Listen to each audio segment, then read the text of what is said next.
Hola a todos, muy buenos días. Eh, Muchas gracias antes que nada por la invitación. Espero que el audio esté perfecto. Si no, aquí voy a tratar de estar al pendiente del chat.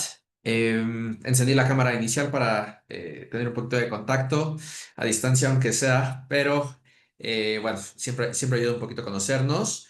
Este, Vamos a empezar con la presentación. Tenemos alrededor de unos 30 minutitos.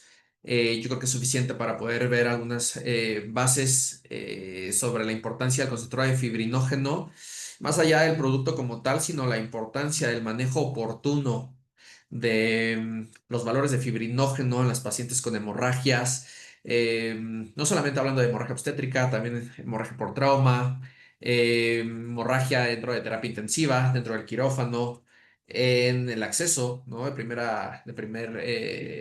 acercamiento con los pacientes en el servicio de urgencias, de choque, etcétera. Entonces, vamos a hablar de la relevancia del fibrinógeno y del monitoreo adecuado de la hemorragia. Entonces, bueno, para empezar ya en detalle, eh, importante considerar, ¿no? Los conceptos básicos de hemorragia masiva.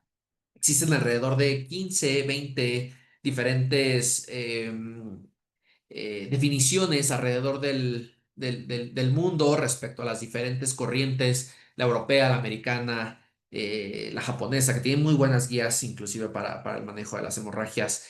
Sin embargo, entre ellas coinciden estas cuatro definiciones que son las que normalmente se consideran, ¿no? Como las que marcan la pauta para hablar sobre una hemorragia masiva.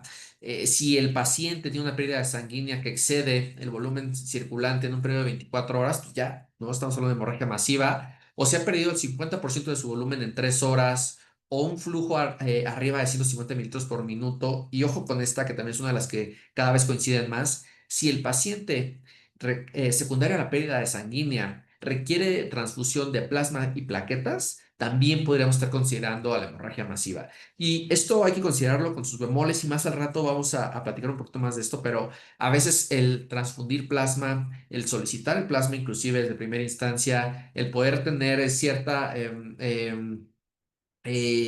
tranquilidad, condición, ¿no? Esta parte de que a todos prácticamente les damos plasma, los transfundimos plasma, debe de dejar de ser un hábito recurrente en nuestro tratamiento para la hemorragia del paciente. Cada vez hay más estudios, cada vez las guías, y los vamos a ver más adelante, recomiendan, ¿no? El uso del plasma de una manera más considerada, ya no como primera instancia inclusive para el tratamiento, sino solo en condiciones específicas.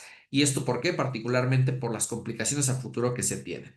Bueno, hablando para entender el tratamiento, para entender el cómo vamos a manejar a nuestros pacientes, lo principal es entender de dónde viene fisiológicamente o fisiopatológicamente la condición de mi paciente. Y de ahí nos tenemos que ir desde las bases, que es el cómo coagula mi paciente. Y lo primero que tenemos que entender es que la coagulación no es a ver si sucede o no, a ver si se echa a andar el mecanismo o no. La coagulación, así como respirar en el ser humano, es algo inherente, es algo que no controlamos y es algo que siempre va a estar presente. Entonces, si nos ponemos a definir, ¿no? ¿Cuál es el objetivo del sistema de coagulación? En realidad no es coagular, porque eso siempre lo va a intentar hacer, sino en qué condiciones mi paciente está para coagular. Y entonces, ¿qué es lo que se va a sobreponer en este momento? ¿Un proceso de fibrinólisis? ¿Un proceso de trombosis? ¿No? O tiene los sustratos adecuados, tiene las enzimas correctas para coagular. Entonces, el tema no es si va a coagular o no, el tema es cómo lo va a hacer y si mi paciente tiene los elementos suficientes para poder hacerlo, ¿no? Entonces, eh, muchos años, ¿no? Se ha hablado de la cascada de coagulación que en realidad ya desde hace 5 15 está en desuso. Es decir, no es algo, no es el modelo más correcto para explicar la coagulación. Sirve, por supuesto, para evaluar las dos pruebas estándares más comunes, que es el TTPA y el TP. El TTPA nos ayuda a evaluar, ¿no?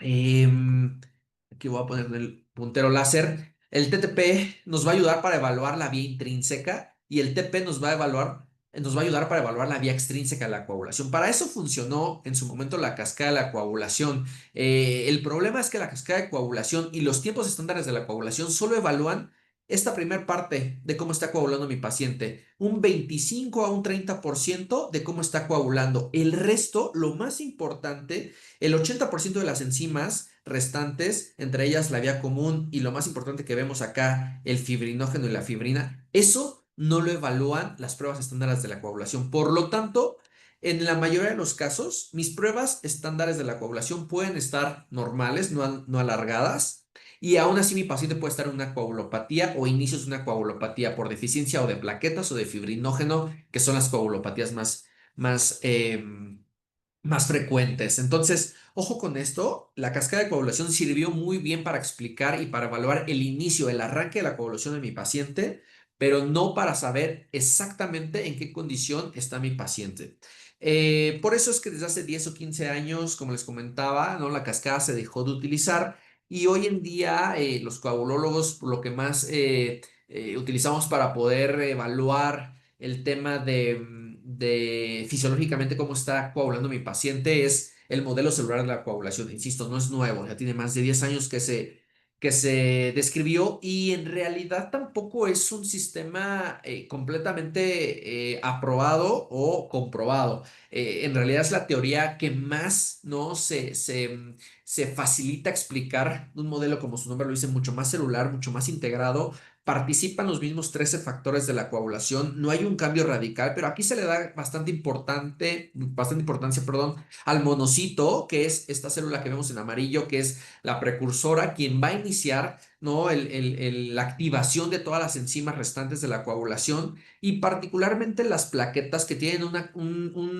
un papel bastante importante porque en ellas, en esta segunda fase, perdón, que es la de la amplificación, aquí es donde vienen los diferentes complejos como el tenasa intrínseco y el protrombinasa, que lo que van a hacer no es generar suficiente cantidad de trombina para a su vez esta trombina que está circulante activa a otras plaquetas para formar lo que se le conoce como la explosión de trombina. Esta explosión de trombina lo que va a lograr es a su vez activar a muchas más plaquetas, generar mayor cantidad de fibrinógeno, que es lo que más nos interesa, para a través de la trombina formar la red de fibrina que nos va a ayudar a generar un coágulo estable. Entonces, para poder tener ¿no? estas redes de fibrina que puedan considerarse suficientemente correctas y estables ante la fibrinólisis natural, necesitamos gran cantidad de sustrato y el sustrato más importante es el fibrinógeno. Cuando hablamos de sustrato, estamos hablando de aquellas moléculas que van a ser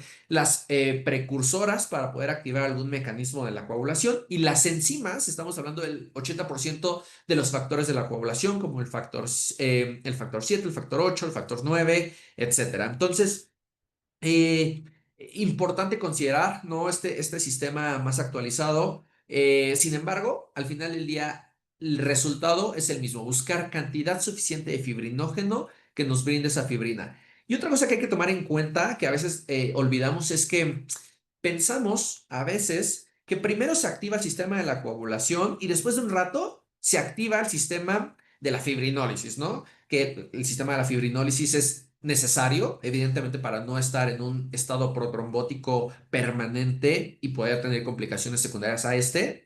Pero no, la realidad es que no sucede por fases. La realidad es que en cuanto inicia el sistema de coagulación, también inicia en automático el sistema de fibrinólisis. Y aquí es donde vamos a jugar, ¿no? Un papel súper importante para determinar qué es lo que tiene que ganar, qué es lo que tiene que sobresalir de un sistema en el otro en la condición de mi paciente. A veces, cuando el sangrado es tan profuso, el sistema de coagulación no es suficiente porque no hay suficiente cantidad de fibrinógeno, porque se ha perdido este fibrinógeno durante la hemorragia y entonces el papel del estado fibrinolítico incrementa o sobresale por el de la coagulación y es cuando vienen las complicaciones de la coagulación intravascular diseminada, se suma el tema de una inflamación sistémica y entonces caemos en una coagulopatía, ¿no? Y ahí es donde no entendemos por qué el paciente no puede coagular, por qué al paciente hay que reintervenirlo, por qué al paciente tiene que estar más tiempo en terapia intensiva. Y esto es porque, aunque yo quirúrgicamente haya hecho un correcto tratamiento de tener la fuente, como decimos, del sangrado, es decir, ya supe dónde estuvo el sangrado, ya lo contuve, ya el paciente como tal no tiene un sangrado activo. Ok, perfecto, eso es una parte. Ahí estamos hablando de hemorragia,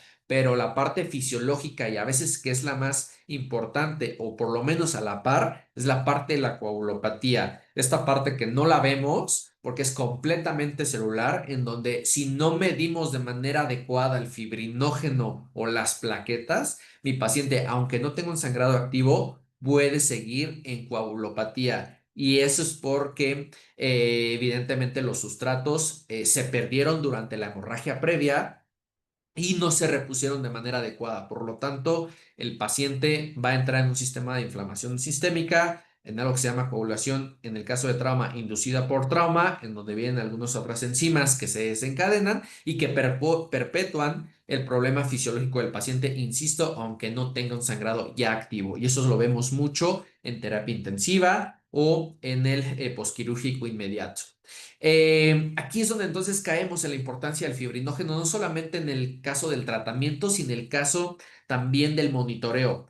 A ver, les presento el fibrinógeno, esta es la molécula, es una molécula que se compone de tres partes. Lo importante de esto particularmente es saber, ¿no?, cuáles son los niveles adecuados en el paciente. Y aquí tenemos que diferenciar dos partes. Vean, del lado izquierdo de su pantalla van a encontrar arriba los valores en los pacientes obstétricas y los valores en los pacientes no obstétricas adultos. Si nos vamos primero al de abajo, son los pacientes adultos, hombres o mujeres que no están en condición de un embarazo. Normalmente, según la bibliografía, nos hablan entre 2.5 y 4.5 gramos por litro. En México, considerar que se ha encontrado que en promedio el paciente mexicano tiene entre 1.5 y 2.9 gramos de fibrinógeno aproximadamente. Esto de manera natural, como el casi 95% de los factores de la coagulación se sintetizan en el hígado y permanentemente nosotros tenemos en la circulación cantidades suficientes de fibrinógeno que se ocupan, que se utilizan día a día de acuerdo a los diferentes procesos, ¿no?, de traumatismos que llegamos a tener, microtraumatismos por supuesto, y posteriormente, en un sangrado mayor o activo, es cuando vamos a utilizarlo de manera más importante. Pero quiero que pongan atención acá en los valores de las pacientes obstétricas. Normalmente de 3.7 a 6.1 gramos por litro. En la paciente mexicana tenemos un promedio de 5.5 a 6.5 gramos por litro. Aumenta hasta 6 gramos, hasta 6 veces, perdón, y sí, gramos también por litro, los valores de fibrinógeno en las pacientes obstétricas. Hasta 6 veces aumenta al final del tercer trimestre del embarazo. Y me podrán decir, pues claro, Doc, porque es un proceso, el embarazo protrombótico y es natural, es hipercoagulable, no hay ningún tema, o sea, eso es parte de la fisiología normal. Sí, completamente de acuerdo ante esta análisis que se está haciendo. Pero lo importante que tenemos que tomar en cuenta, particularmente el fibrinógeno, ninguna otra molécula o enzima o sustrato aumenta hasta 6 gramos o hasta 6 veces sus cantidades al final del tercer trimestre del embarazo. Y esto lo hace simplemente la embarazada, literalmente porque se está preparando para sangrar. No hay más. El cuerpo sabe que es un proceso en el cual va a perder sangre y esta es la mejor evidencia de la importancia del fibrinógeno. Este pool de fibrinógeno que se hace al final del embarazo es para protegernos de una coagulopatía, proteger a las mujeres de una coagulopatía, proteger y tratar de evitar un sangrado masivo y tratar de contener en medida de lo posible esa pérdida hemática. Pónganse a pensar entonces en el paciente de acá abajo, en el no obstétrico, en el politraumatizado, en el herido de bala, en el acuchillado, en el que se cayó, en el de la cirugía cardíaca, en el del trasplante, en el que entra por un apéndice o alguna otra cirugía menor, o que no requiere o que no está pronosticada para complicarse, pero que se termina complicando. Estos pacientes no tienen ese pool de fibrinógeno. Estos pacientes tienen mucho menos fibrinógeno, no tienen 6 veces más, tienen la cantidad normal, que por lo tanto es más fácil y más rápido que la pierdan y que por lo tanto son pacientes que entran a coagulopatía mucho más rápido. El paciente con varices esofágicas, con sangrado de tubo digestivo alta,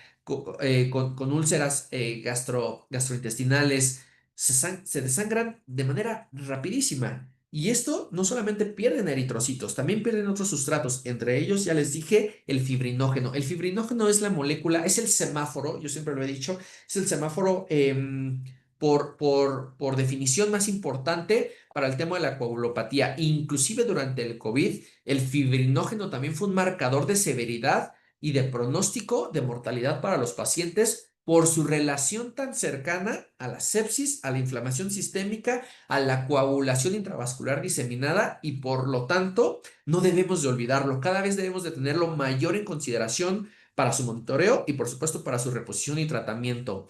Su vida media es de 3 a 5 días y es una glicoproteína que, como les decía, se produce en el hígado.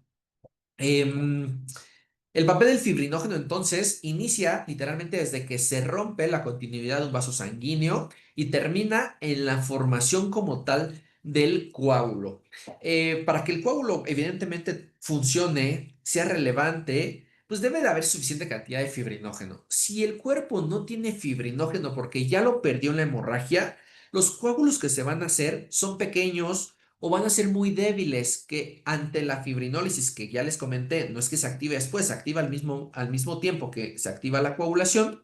Si el fibrinógeno está en bajas cantidades en el cuerpo, ese coágulo va a ser muy débil o va a ser muy pequeño y una de dos, o se destruye por el proceso normal de la fibrinólisis, o dos, ese coágulo pequeño va a ir a la microcirculación que posteriormente nos puede condicionar un problema de trombosis y lo vamos a ver ahorita cómo podemos evitar eso y también cómo desgraciadamente también podemos perpetuar este proceso que no es nada fácil de controlar. Entonces, esta es la importancia del fibrinógeno que trabaja de manera conjunta con las plaquetas y con la glicoproteína 2B3A, que lo que hace es justamente unir estos puentes y formar un coágulo estable. Entonces, considerar que no solamente ante la hemorragia severa el fibrinógeno se pierde, es la causa más común, sí, por supuesto, se pierde sangre, se pierde fibrinógeno también, pero nosotros cuando reponemos, cuando reanimamos, cuando transfundimos productos sanguíneos o líquidos,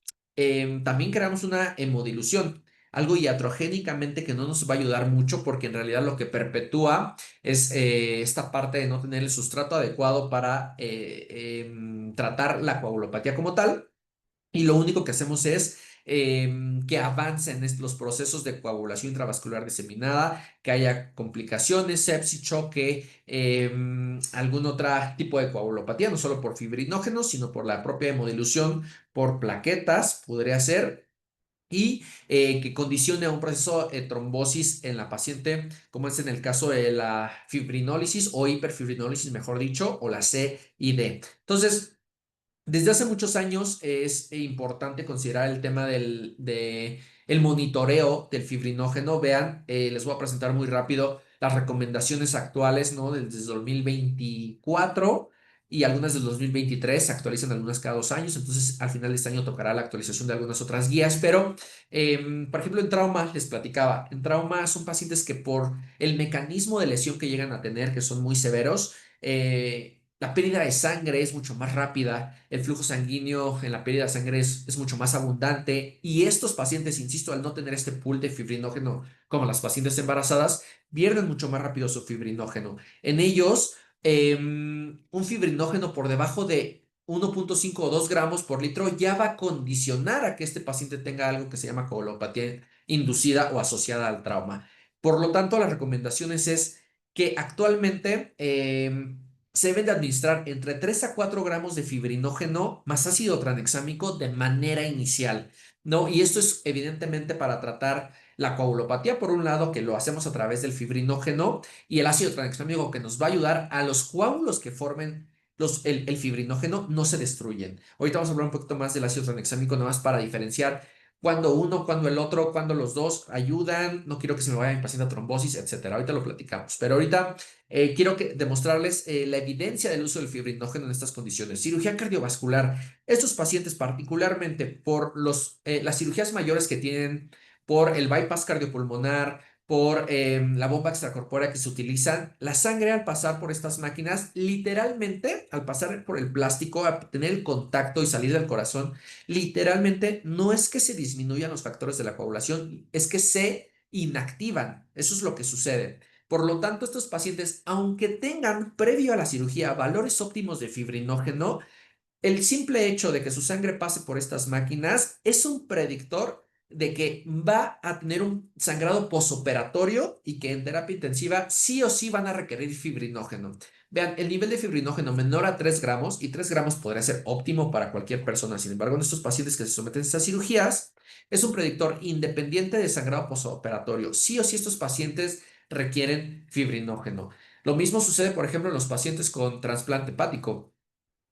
Los pacientes con trasplante hepático son pacientes que en la fase anhepática, por supuesto, al no tener este soporte, ¿no? Por parte del hígado, donde se sintetizan, insisto, más del 90% de los factores de la coagulación, sean un blanco importante para que nuestros pacientes se vayan a coagulopatía. El suplemento del principal factor de la coagulación, que es el factor uno de la coagulación, es el fibrinógeno, debe de ser de manera oportuna. ¿Qué sucede en la hemorragia obstétrica? Bueno, desde el 2016, imagínense, tenemos casi 10 años con esto y aún no hemos entendido la relevancia como debería de ser de esto. Desde el 2016 ya se sabía de la importancia del fibrinógeno en estos pacientes y que es un predictor grave para que mi paciente se vaya o no a hemorragia obstétrica grave. En algunos países de Latinoamérica o en Europa, inclusive el fibrinógeno se empieza a monitorear semanalmente en el último trimestre. Y este es con la intención de tener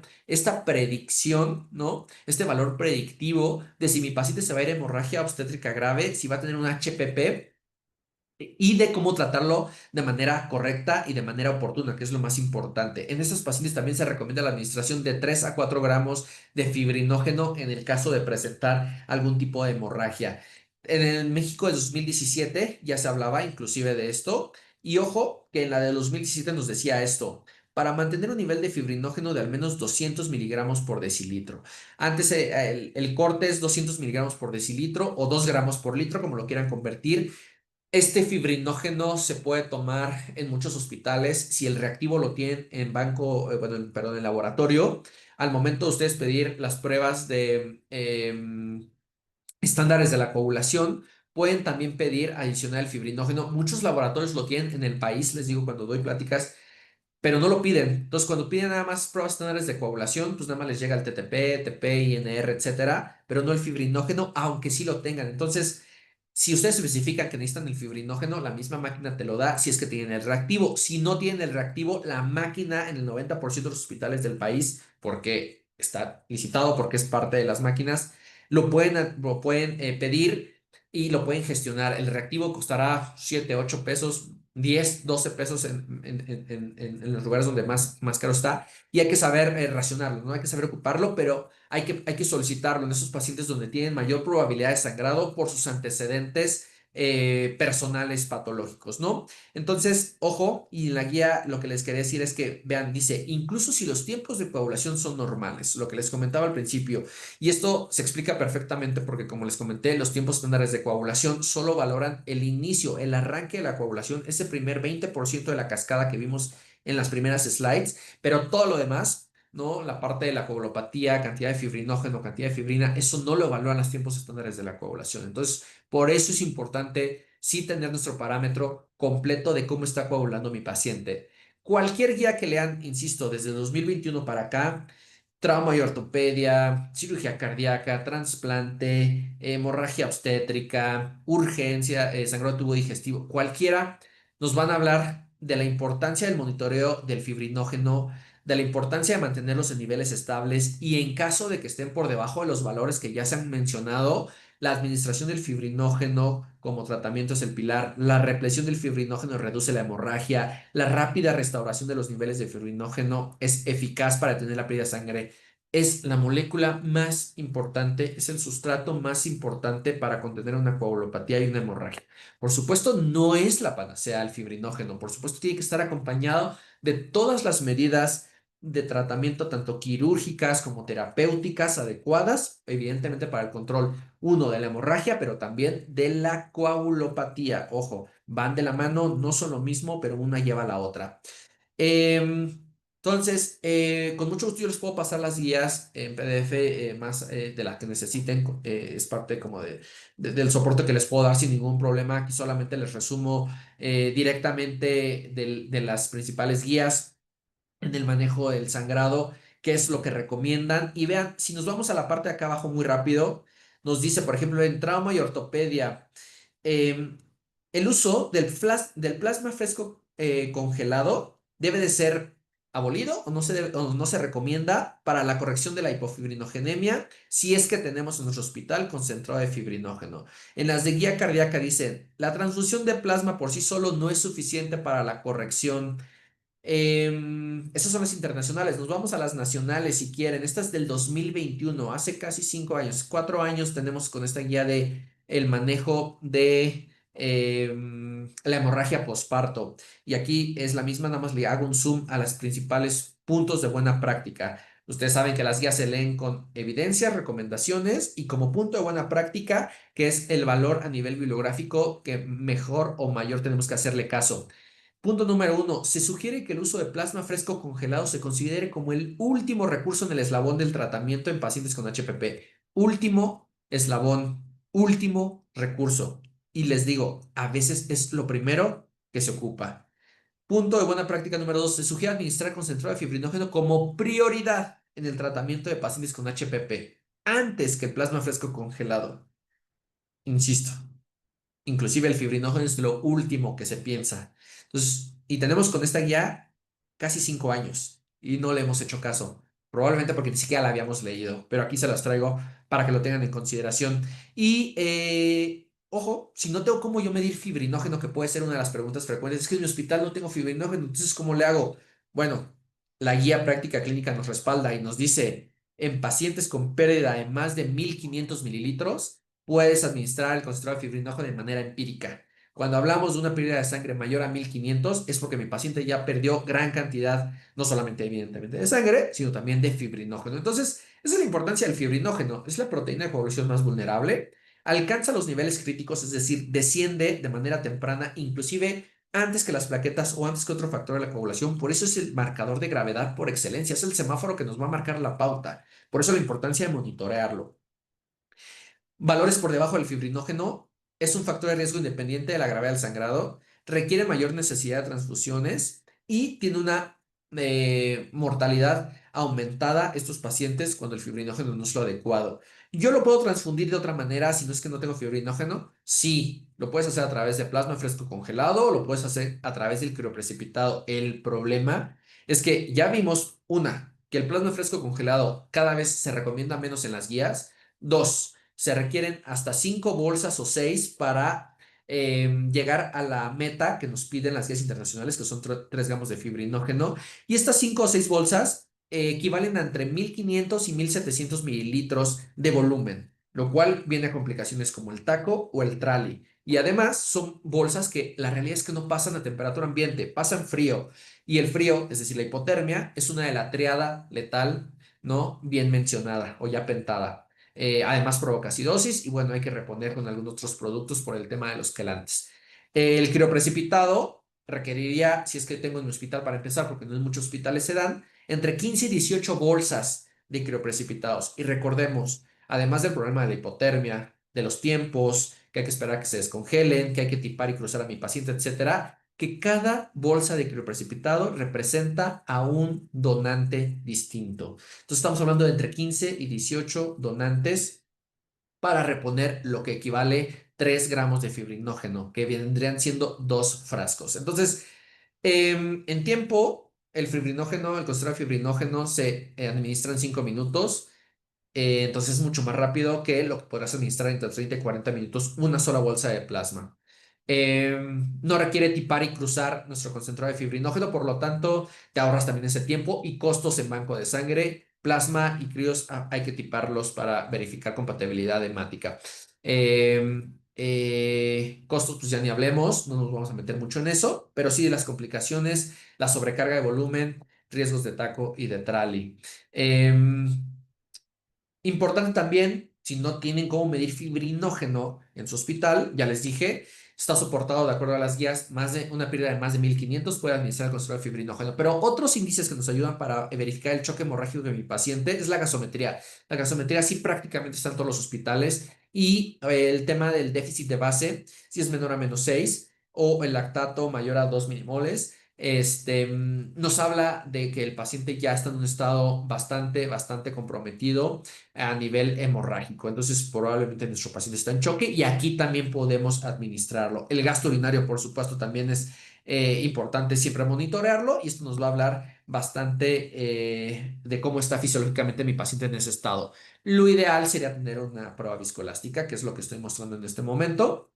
La prueba viscoelástica sí nos da todo el panorama, el 100% de, este, mm, de cómo está coagulando mi paciente. Muy rápido, esta línea nos marca el inicio de la coagulación, cuánto tiempo se está tardando en coagular y después nos habla de la fortaleza de ese coágulo, ¿no? Básicamente tendríamos a nivel de acordeón este tipo de imágenes en el cual aquí vemos una prueba viscoelástica normal. Vean, el tiempo en que está tardando en coagular no es tanto, se está formando una buena amplitud de mi coágulo y además se mantiene permanentemente ese coágulo. Aquí mi paciente está normal, pero vean acá qué sucede. Se está tardando mucho en coagular. Aquí es donde necesitaría factores de la coagulación, es decir, la única indicación para administrar plasma, porque necesita arrancar mi coagulación de manera oportuna. Vean acá, no se tarda tanto en arrancar de coagular, pero sí se ve mucho más delgada esta imagen, esta tercera imagen. Aquí mi paciente tiene un coágulo débil, necesita fibrinógeno. Acá vean, este coágulo se estaba formando en la cuarta imagen y ¡pum! De repente se cae, se destruye. Está mi paciente en fibrinólisis o hiperfibrinólisis. Aquí es donde necesitaría solamente el ácido tranexámico. Acá no necesita ácido tranexámico, en la quinta, en la sexta, no necesita ácido tranexámico, tampoco acá. Yo les aseguro que hemos puesto ácido tranexámico en todos estos pacientes. Y no los culpo, no tenemos ojos de pruebas viscoelásticas, pero lo que quiero decirles con estas imágenes es que no todos necesitan fibrinógeno, no todos necesitan ácido tranexámico, no todos necesitan de todo.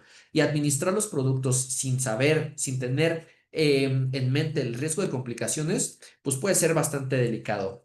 Ya para terminar, pues nada más hacer la aclaración del ácido tranexámico del que hemos estado hablando. El ácido tranexámico es antifibrinolítico, es decir, evita que se destruya el coágulo. Antifibrinolisis, evita que se destruya el coágulo. No es un formador de coágulos.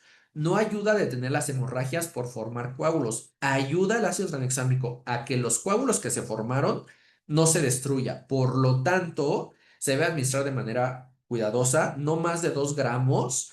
El primero puede ser en bolo de 10 minutos y el segundo puede ser a 8 horas. Si lo pasan más rápido, causa hipotensión.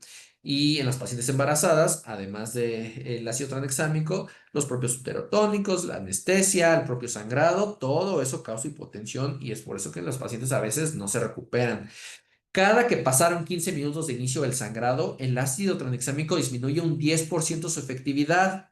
Si el paciente lleva sangrando una hora o más de una hora, ese ácido tranexámico que ustedes administran en ese momento ya disminuyó su eficacia entre el 50 y 60%. Por lo tanto, si ya pasaron más de 3 horas, la OMS y las propias recomendaciones no recomiendan ya administrar ácido tranexámico. ¿Por qué? Porque hay mayor riesgo de trombosis de que nos ayude en algo. Entonces, si no se administró en los primeros minutos, ya mejor no lo administren. Es muy delicado utilizar el ácido tranexámico porque su principal reacción adversa, acá está, trombosis venosa o arterial en cualquier localización. Pónganse a pensar y es muy sencillo. Si el paciente ya perdió fibrinógeno porque se desangró y yo administro de primera instancia el ácido tranexámico, ¿qué cantidad de coágulos va a tener mi paciente formado si no tiene fibrinógeno? ¿Va a tener muy pocos o va a tener muy pequeños en la microcirculación? Y si yo administro el ácido tranexámico, ya les dije, es un antifibrinolítico, va a ayudar a que los coágulos no se destruyan. Los coágulos que va a mantener ese ácido tranexámico son los pequeños, son los que se forman en la microcirculación, los que a la larga va a provocar trombosis. Entonces, como paso número uno, muy sencillo, yo me aseguro de tener adecuada cantidad de fibrinógeno para que haya un coágulo estable y entonces si mi paciente lo requiere y cumple con las condiciones que les acabo de decir, administro el ácido tranexámico para ayudar a que ese coágulo que ya formé, que ya me aseguré que tiene, porque tiene suficiente cantidad de fibrinógeno, sea el adecuado para que no se rompa por la fibrinólisis y poder vencer la coagulopatía.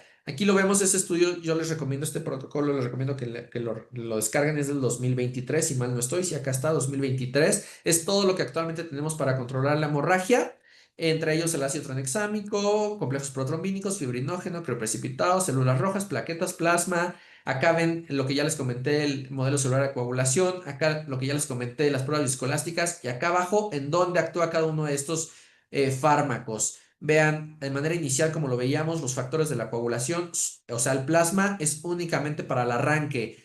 Pero acá, donde tenemos que formar el coágulo, lo que más nos interesa, vean quién está, el fibrinógeno para las redes de fibrina formar ese coágulo. Y después, acá, hasta la derecha, al último, este frasquito que es el de acá arriba. El ácido tranexámico, como les dije, como segundo paso, el ácido tranexámico no funciona antes, no funciona durante, funciona inmediatamente después si es que lo requiere mi paciente, pero asegurándome antes que haya suficiente cantidad de fibrinógeno para formar ese coágulo. Si no, el ácido tranexámico no funciona y aumenta el riesgo.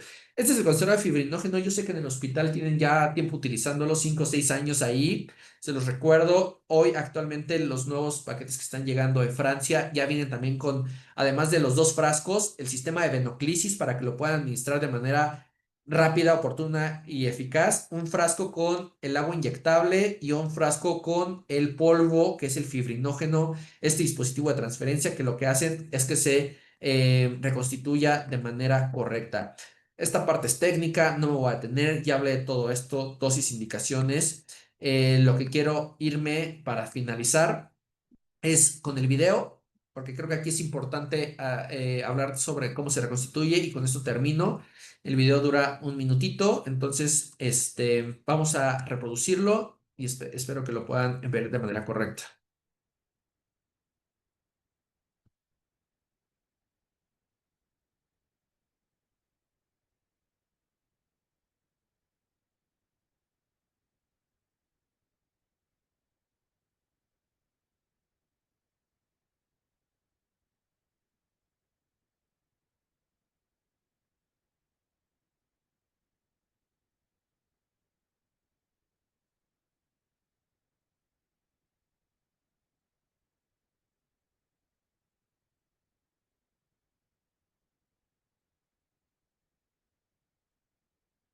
Ok,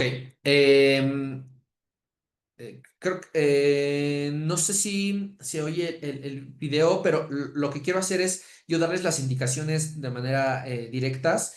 Aquí están los dos frascos, el frasco con 100 mililitros de agua inyectable y el frasco con el diluyente. Lo ideal es que primero retiren la tapa transparente, aquí la vemos. Primero la tapa transparente, después la tapa gris y entonces lo unan de manera horizontal y posteriormente de manera vertical para que el líquido caiga. Entonces, yo como me acuerdo es, quito tapa transparente y conecto esa punta en el líquido transparente. Después la tapa gris es la que quito y se une al polvo. En cuestión de segundos, como pueden ver, se termina de pasar todo el diluyente, que son 100 mililitros de agua inyectable. Y lo último, y lo que les recomiendo, y es una de las cosas más importantes para que haya una reconstitución correcta, es, por favor, no lo agiten. No se agita, no se shakea así como lo estoy haciendo con mi cursor. Se hace como se está viendo en el video, o en forma de círculos o en forma de infinito. Puede ser sobre la mesa o en el aire como lo está haciendo aquí la doctora. Y vean, prácticamente en cuestión de segundos se tiene que ver transparente, se termina de reconstituir todo y no debe de haber ningún tipo de grumo o de solidificación en el frasco, ¿vale? Esta etiqueta, como aquí en la flechita donde tiene esta flecha gris donde estoy señalando con el puntero, se levanta esta etiqueta y se puede colgar directamente para con el equipo de venoclisis se transfunda en 5 minutos sin ningún problema, ¿vale? Entonces, bueno, pues básicamente con esto concluyo mi participación.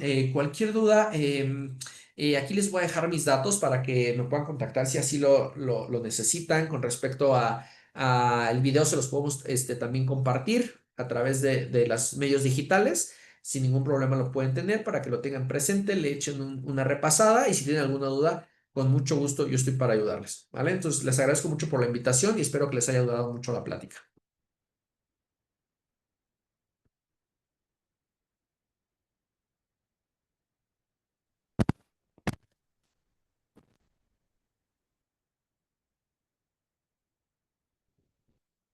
Quiero hacer una.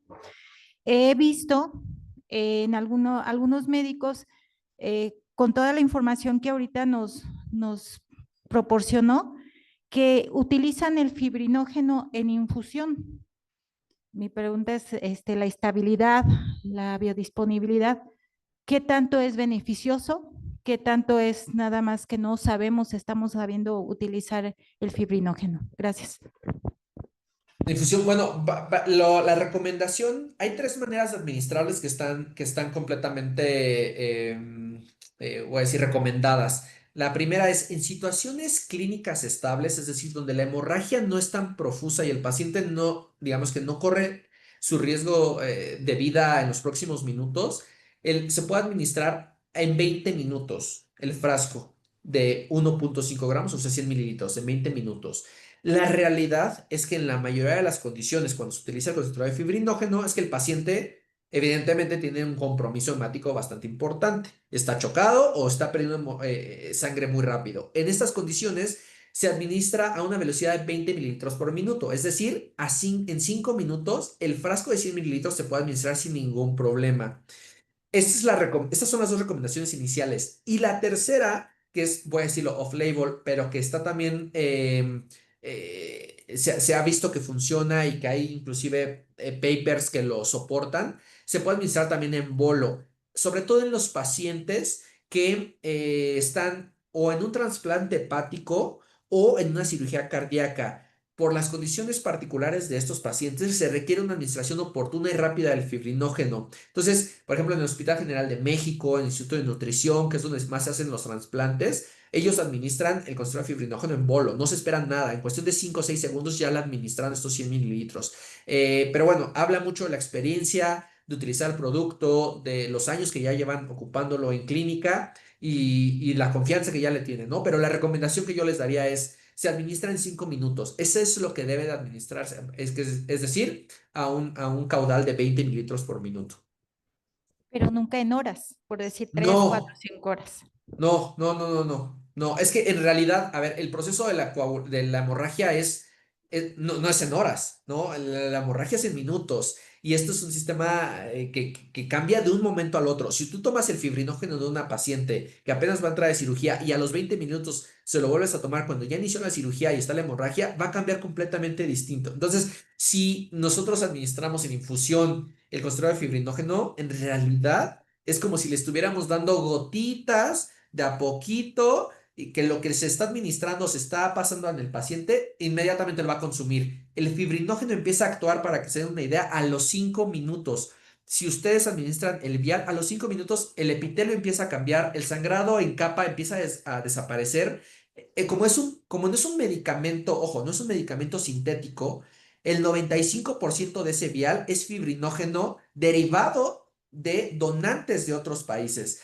Es un producto que actúa exactamente igual al fibrinógeno endógeno que nosotros tenemos en este momento. Por lo tanto, en cuanto se administra, el cuerpo lo empieza a utilizar. Entonces, si yo lo administro en infusión de horas, básicamente, insisto, es como nada más estarles dando ahí gotitas, gotitas de fibrinógeno. Se tiene que administrar rápido en 5 minutos para que todo ese fibrinógeno que estoy administrando se pueda utilizar en el momento que lo quiero, que es para controlar la hemorragia.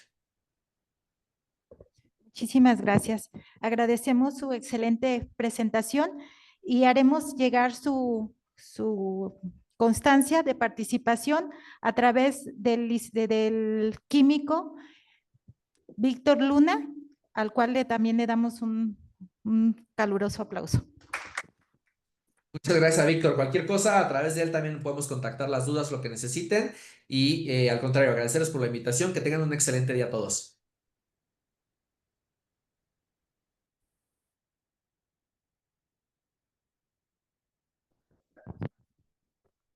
Muchísimas gracias, doctor, por la plática. Estoy recibiendo la constancia y un presente que te llegará en breve. Gracias.